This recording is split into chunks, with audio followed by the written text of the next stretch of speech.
Contámoslles agora o caso dun ourensán que recorreu o defensor do pobo en Madrid para que lle axude a conseguir os papéis que legalicen o seu matrimonio cunha muller venezolana.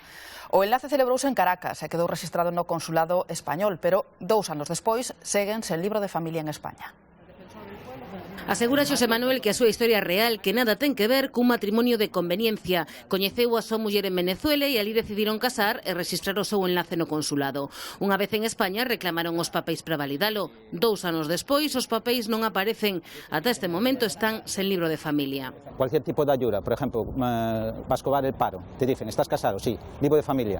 Y claro, no lo tienes. A muller mesmo tivo que volver para Venezuela. A 6 meses separados y después, cuando está ya todo en orden, registrado el matrimonio, con volumen, tomo, página de registro, está todo, es que no hay nada más, solo es que me lleguen mi certificación y mi libro de familia a mis manos. Despois de dar moitas voltas, a muller concederonlle residencia en España por 5 anos. Porque han visto que el matrimonio está registrado e está todo legal. Xosé Manuel di que a situación é dantesca, que levan anos dun lado para outro, facendo máis de 7.000 kilómetros e gastando miles de euros. Pide axuda ás distintas administracións e tamén o defensor do pobo en Madrid, o que lle mandou un escrito amosando a súa desesperación.